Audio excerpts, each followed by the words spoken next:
Assalamu alaikum.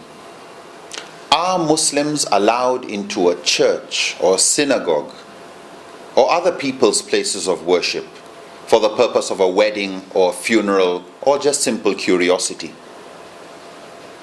What's interesting is to recognize that visiting other people's places of worship for weddings and these type of things are under mu'amalat. They are under social transactions.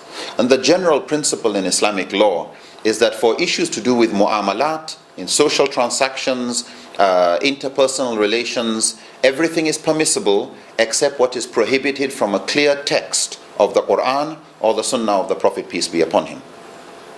What we find interesting is there is no prohibition of Muslims going into other people's places of worship for mundane issues.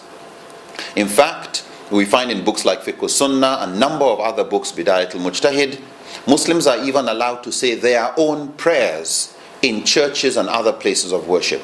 Some of the companions would differ on whether there should be statues in these, whether it's allowed to pray if there are statues in a church. They would have differences, but their issue is not that it is prohibited to enter such places.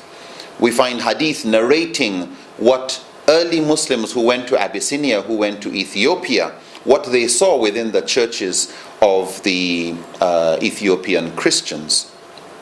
What we also have is companions of the Prophet such as Ali bin Abi Talib, Muawiyah bin Abu Sufyan, and a number of others who actually entered churches and who visited churches and had their meals in some of these places.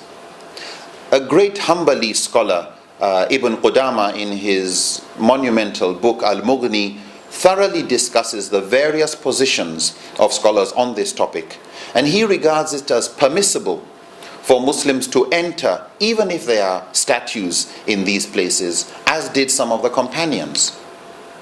Islam does not prohibit a Muslim from entering such places of worship for any positive or beneficial reason.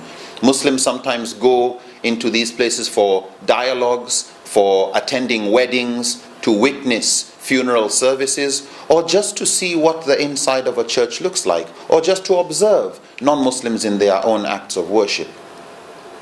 Muslims are only prohibited from doing things that clearly contradict the Quran and the Sunnah, or from praying in ways that contradict methods of prayers that have been prescribed by the Quran and the Sunnah of the Prophet Muhammad, peace be upon him. But with a greater globalizing society, with non-Muslims being interested in visiting mosques and Muslims interested in visiting churches, it becomes important for Muslims to study this topic and be more open to accommodating positions of those who want to enter churches, as did the companions of the Prophet during their own times. And Allah knows best. Assalamu alaikum.